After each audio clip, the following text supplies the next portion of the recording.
The Princess Society was, simply put, a bunch of idiots. I couldn't really blame them. These weren't people brought together because they were problem solvers. They were just random gamers who'd all happened to encounter the same thing. I was only 20 when I first joined, but I was actually one of the older members. Most of the Princess Society was still in high school. Of course, in spite of this, they still liked to act as though they were the superheroes figuring out some ancient mystery. They'd obsess about installing apps to make their board marginally harder to find by search. They'd write up and edit lists of complex rules about how to deal with the princess should you encounter her. One person even took to backing up the board on an external hard drive so there would be a record in case she got us. The fact that we didn't have a damn clue what we were doing was generally brushed aside. What we spent the majority of our time doing was just swapping stories. Everyone had their own princess story that they were proud of telling.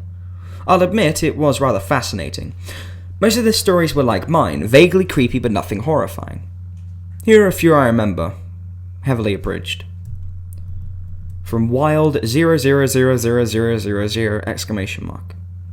While playing Pokemon Blue on an emulator, a player encountered a tile in the middle of the road in Celadon City which could not be walked on.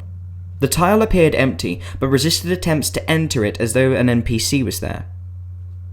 The player eventually realised he could talk to this blank square, but all it opened was a blank dialogue box. Moving on, the player noticed periods of silence between music transitions, which were getting longer and longer. After a while, NPCs slowly stopped responding and animating, and some building textures were being replaced with nonsense. As the player considered resetting the emulator, he absent-mindedly walked back to the location of the invisible Celadon NPC. On that space, he now found a fuzzy sprite of a girl. The moment he approached her, she got an exclamation mark over her head and ran at him, acting like a rival trainer. Unlike most rival trainers, she actually walked into the player sprite before opening a blank dialogue box. After a battle transition, the player found himself fighting a wild 00000 exclamation mark, with the sprite of what the player said at the time looked like an angel with no face. She behaved mostly like one of those ghosts that can only be unmasked with the Sylph Scope. Pokemon were too afraid to fight her, and instead of attacking, she opened dialogue boxes with garbage characters. Eventually, one of the boxes froze the game on a high-pitched whining sound, at which point the player just reset the emulator. The player remembers that there was a lingering effect on his file from this. His character's name was now blank. Specifically, it had been replaced by 5 spaces. This next one is from A Face in the Crowd.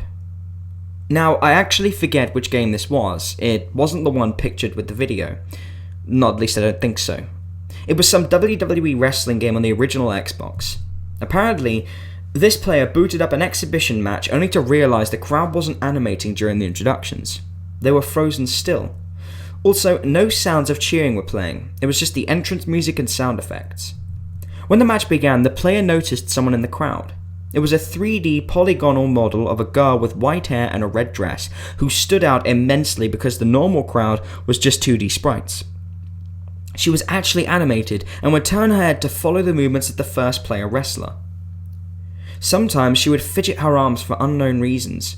Most of the time she just held her arms straight out to her sides.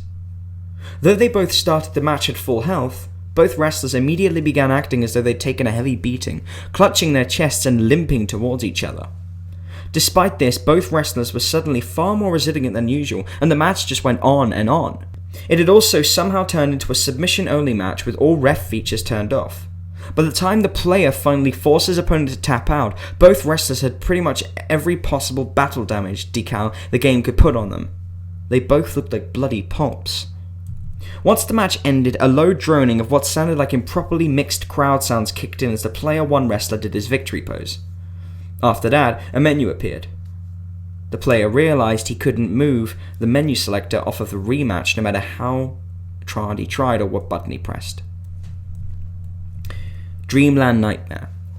Playing Vigilante 8, a car combat game in the vein of Twisted Metal, on the N64, a player encountered the princess standing around, in her usual pose, in the Casino City map during Johnny Talk's campaign. Thinking she was some kind of Easter egg, the player's first inclination was to shoot her, at which point she exploded like any other destructible object.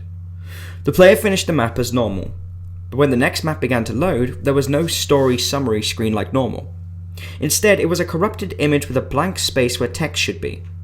This screen lasted about 20 seconds, during which time the player was convinced his game had frozen. It hadn't. The mission began with the player as Johnny Talk on the Super Dreamland map. This map, for those who don't know, is a bonus map only available in the N64 version of the game. It's basically a joke map made to look like a cartoon fantasy kingdom, in contrast to the rest of the game's 1970s grindhouse aesthetic. The map, however, was very different from usual. There was no music playing, but even more unsettling, the lighting was way off. As the player described it, it was night, or supposed to be night I think, as close as the game could get. It was like a video game version of day for night movie scenes. The player drove around a bit. At first it seemed like there were no enemies, but after some searching the player found that Beeswax and Dave were sitting on their spawn points, not moving. They appeared to have no AI. The player rammed them a couple of times to see if they would react, but they didn't. Eventually he tried blowing them up to see if they would respawn with the proper AI or something. Nothing that simple, unfortunately. The moment the player defeated Beeswax, the Super Dreamland music began playing very loudly and full of audio artifacting. The player looked around for Beeswax's respawn, but instead saw what appeared to be a glowing car driving around on the other end of the map. On closer inspection, the car wasn't glowing so much as the weird nighttime filter wasn't mapping to it, making it appear a lot brighter than everything else. This car didn't match any other vehicle in the game, looking like a boxy, untextured mess of polygons in a vague, carish shape. The mystery car had actual enemy AI, though it was erratic. It was constantly ramming into walls and trying to drive places it couldn't. It would only get it together to attack if the player got very close. Even then, it would just kind of spam weapons without much strategy or aiming at all. Overall, a very weak opponent, made weaker by the quick discovery that it could be killed with one hit by anything. But it had a trick. For every one of these vehicles the player destroyed, several more would appear. It seemed to be anywhere from 2 to 4 new ones appearing every time one was destroyed. Stopping attacking didn't help the situation because the vehicles were attacking and destroying each other too. Very quickly the map exceeded the usual maximum of vehicles and the already weak frame rate plummeted. It should be noted that this entire time the Super Dreamland music was getting louder, slower, and glitchier. It was actually the overwhelming music that eventually forced the player to shut off the game. By the end, the player says the music was just a high-pitched screech that almost sounded like a voice. The final story is called Peekaboo. A short one, but an important lesson was learned from it. A player encountered the princess while playing the first Portal on his PC. In this case, the player in question was already a member of the Princess Society and immediately quit the game upon seeing her. She was in one of the offices near the end of the game, if any of you are curious. The player immediately went to the Princess Society message board to log his sighting. While typing his post, he heard a voice very clearly through his headphones. "I see you." It was the Sentry turret dialogue. The player immediately shut off his computer, realizing that quitting the game just wasn't enough. And, well, most of the stories were just like that. A lot of them ended with the player's game freezing or becoming so unplayable the player turned the game off. Very few ended quite as dramatically as mine. However, as I'll get into later, my story is also unique in a much more important way.